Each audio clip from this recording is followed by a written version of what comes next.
Hey warriors, welcome back to the channel. When someone tries to humiliate you, don't rush to defend yourself. Don't explain. Don't justify. Don't give them the satisfaction of seeing what controls you, because the moment you react, you've already lost. You've shown them where your buttons are, and worse, that they work. Machiavelli understood a truth most people still refuse to face. The world doesn't respect emotions. It studies them.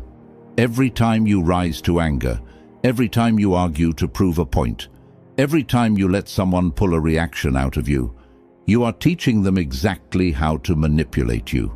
People don't insult you because they hate you. They insult you to test you. They want to know if they can shake your ground. If your self-image is fragile enough to be shattered by a few words. That's why the strongest men in history didn't win arguments. They mastered silence. They didn't defend themselves. They let others expose their own weakness through overexposure. Because here's the dark truth: the one who reacts reveals. The one who stays calm controls. An insult isn't just an attack. It's an invitation. It's the world asking you, do you know who you are? Or do you need me to remind you? And the moment you answer emotionally, you've already surrendered your power. You've let someone else define your worth. But the one who can stand still, who can let the chaos unfold around him without losing his center, becomes terrifying. Not because he's aggressive, but because he's unreadable. Because nothing exposes people faster than their reaction to your silence.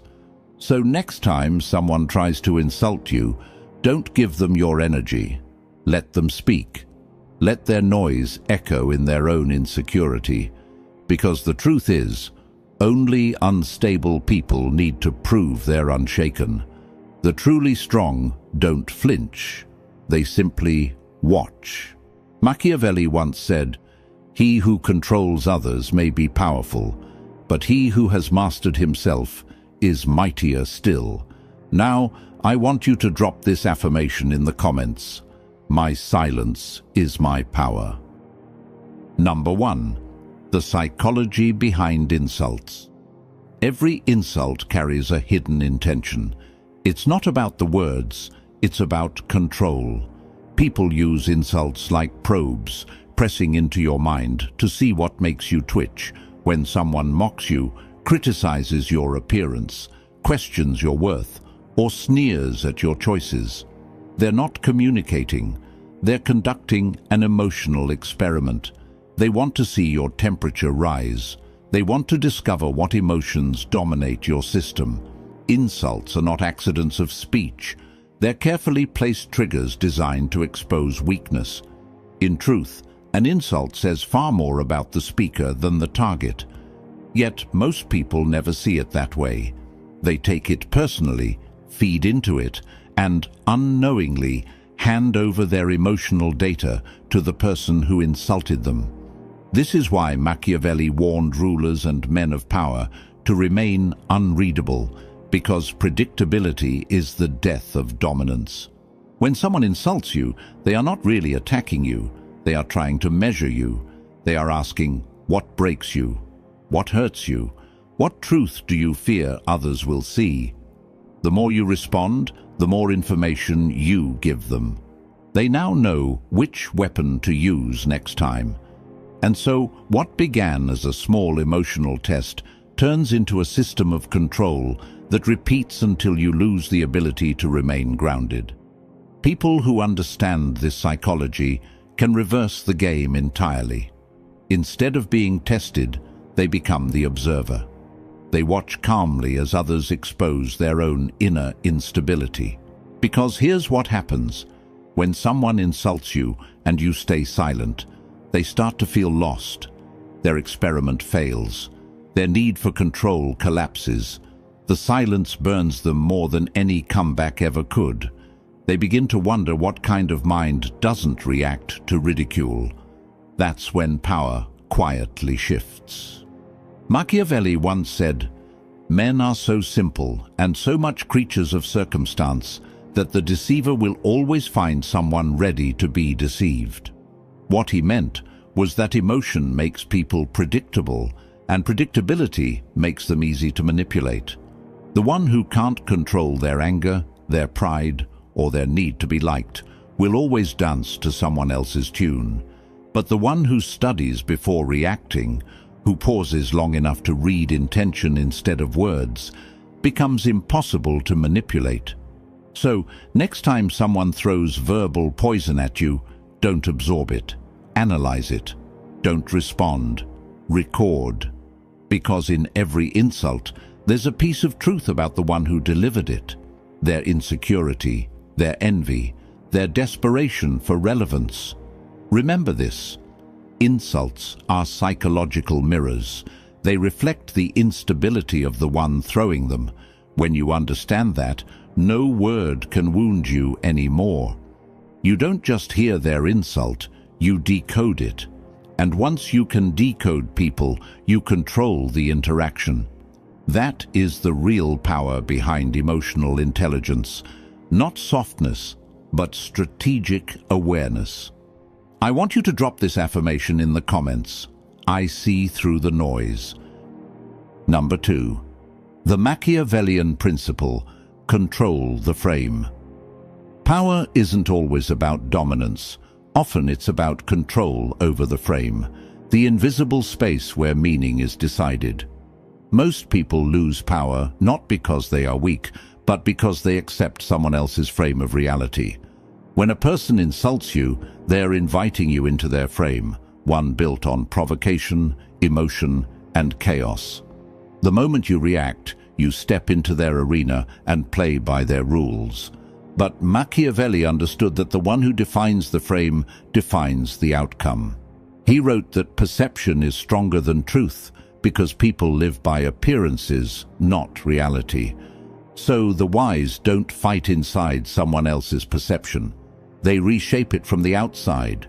When you stay calm under insult, you instantly shift the frame. You make the aggressor look desperate while you appear composed. The focus moves from the words they used to the contrast between your stillness and their instability.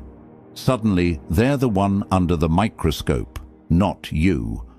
This is why emotional control is not just maturity, it's strategy. Every time you choose not to engage in a battle of egos, you silently redefine the hierarchy. You move from being a participant to being the observer, and the observer always has the upper hand. The person who reacts loses status. The one who stays centered gains gravity. It's like a chess player who doesn't rush after being attacked, but repositions with precision, waiting for the other to overextend. Machiavelli once said, "The wise man does at once what the fool does finally." He knew that reacting emotionally makes you predictable, while controlling the frame makes you timeless. When you remain calm, people start to question their own emotions. They begin to doubt the validity of their own aggression. Your stillness acts as a mirror that reflects their lack of discipline. They may raise their voice, but your silence raises the tension. They may attempt to provoke, but your unshaken energy exposes their childishness. Slowly, they lose confidence in their attack. And that's how the frame collapses. The true Machiavellian never seeks validation from others. He sets the emotional temperature of the room. He doesn't chase dominance. He becomes the environment others must adapt to. When you master this, you no longer react to people. They start reacting to you. That's when you step into the invisible realm of influence, where the strongest power is quiet and effortless. You begin to control perception not by words, but by presence. Remember, control of the frame is control of meaning, and control of meaning is control of minds. Every time you stay calm in a storm, you rewrite the power dynamic without saying a word. That's why composure isn't weakness. It's authority disguised as restraint. Drop this affirmation in the comments. I control the frame. Number 3. The silent authority.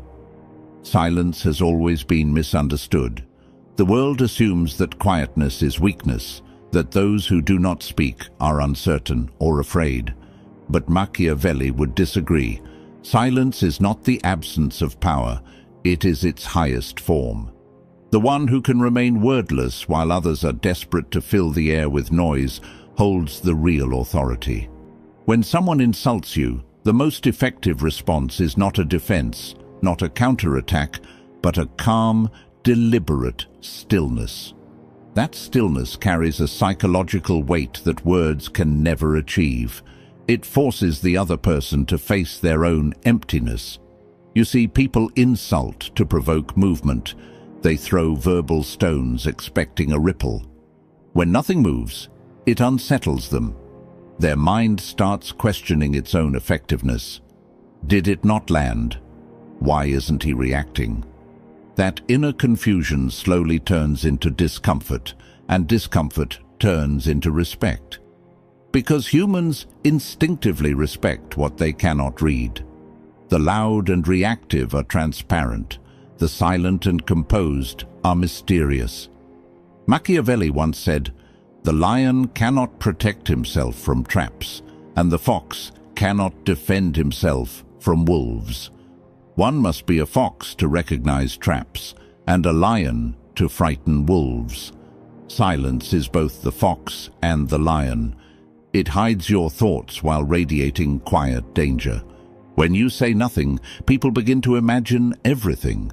They project fear, doubt, or admiration, all created by their own minds, not by your words. That is the brilliance of silent authority. It lets others reveal themselves while you stay unreadable. In politics, in relationships, in business, the one who talks less holds the upper ground because they conserve mystery. Every unnecessary word is a clue about your inner world. Silence denies people those clues.